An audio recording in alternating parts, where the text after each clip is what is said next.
Plusieurs personnes ont été témoins anonymes de la présence d'un objet lumineux en forme d'anneau. Et vous avez vu ces vidéos sur Internet, c'est bien ça?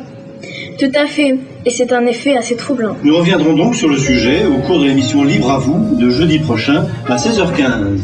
Vous pouvez laisser aussi vos messages sur notre répondeur au 04 66 360.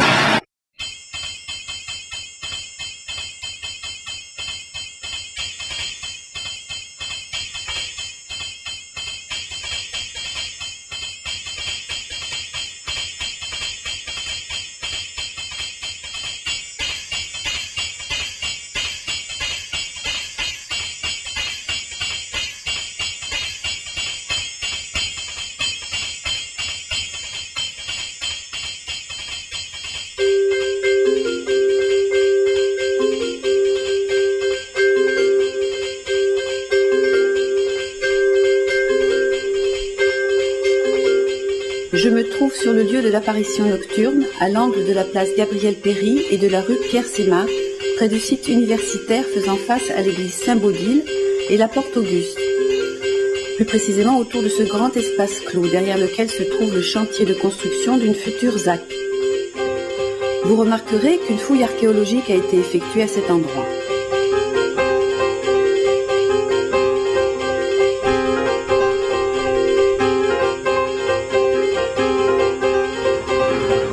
Je suis à la recherche d'une personne qui a été témoin de ce phénomène nocturne. D'après le journal Le Midi Libre, il s'agit d'un sans-abri nommé Tonio, bien connu dans le quartier.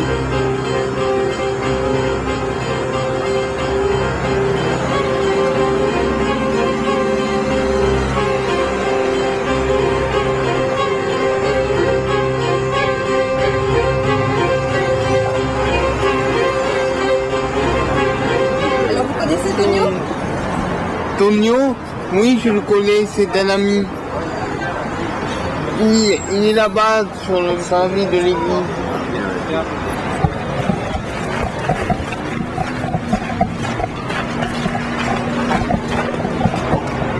Bonjour, vous êtes Tonio ? Le patron de film. Là, le patron de film. Après notre intrusion maladroite, il a été difficile de convaincre Tonio de nous parler de ce qui s'est produit cette fameuse nuit. Je dormais dans mon coin et ça m'a réveillé. J'ai vu une lumière.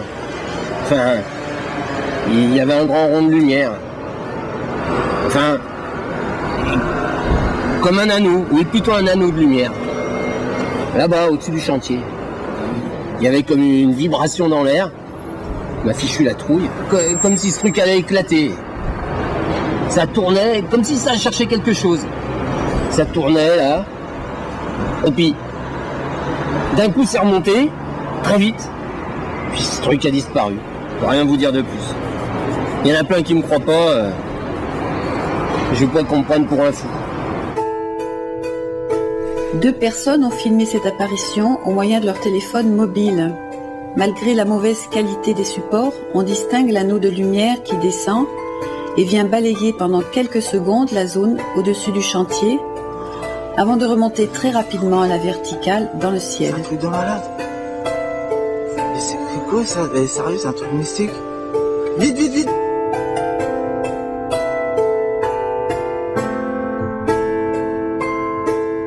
J'ai décidé d'aller à la rencontre d'un spécialiste à Marseille. Il ne s'agit pas de ce que nous appelons un ufologue, mais de quelqu'un qui travaille à la Direction générale de l'aviation civile et qui connaît bien ces phénomènes, étant spécialement chargé de la surveillance du ciel. C'est difficile de se faire une opinion, hein, c'est vraiment curieux. Après, il y a des centaines de trucages, on en voit des milliers sur Internet. Donc on peut vraiment douter que ça se soit vraiment produit. Alors on peut en effet envisager un phénomène de réfraction de la lumière particulier ou bien un phénomène chimique étonnant. Ça peut arriver. Il me semble que sur ce lieu, des fouilles ont eu lieu et qu'un cimetière a été mis à jour. Il faudrait creuser de ce côté-là. Il faudrait voir si ces fouilles sont vraiment loin de ce phénomène et si du coup ce qui a été observé n'a pas quelque chose de plus réaliste. Oui, il faut absolument approfondir les investigations.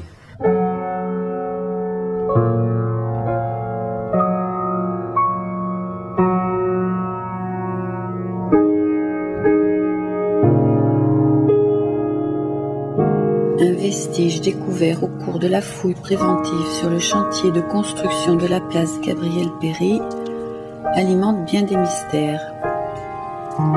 Ce vestige s'est apparemment volatilisé. Il s'agit d'un objet de culte de petite dimension représentant la déesse Isis. Oui, une fouille préventive a été opérée sur cette zone en 2011 à l'emplacement d'un couvent médiéval qui a mis à jour une chapelle funéraire, un cloître, de nombreux caveaux ainsi que des vestiges antiques et notamment une portion de la voie domitienne. Alors, un article récent mentionne la découverte d'une statuette d'Isis et qui aurait disparu depuis des collections. Je ne peux pas vous en parler. Y aurait-il un lien entre la disparition de cette statuette et le phénomène nocturne? Qu'est-ce que cela signifie au juste? Quand Apollon disparaît à l'horizon, Diane resplendit dans les cieux et répand sa lumière nocturne.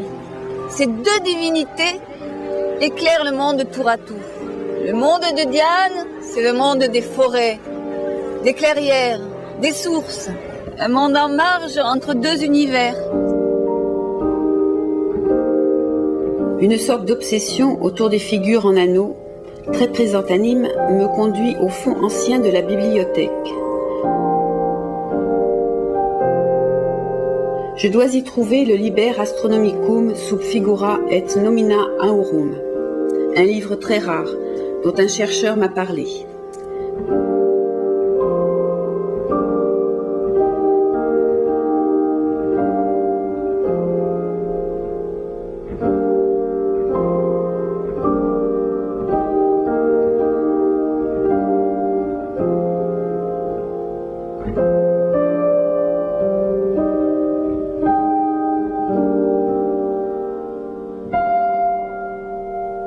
Ce livre renferme un système complexe, fait de disques superposés, composés de figures cosmiques qui permettraient, par jeu de rotation, d'anticiper certains mouvements des astres et apparitions célestes très loin dans le temps,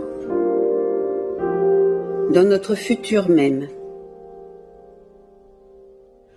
Tonio ne peut pas mentir.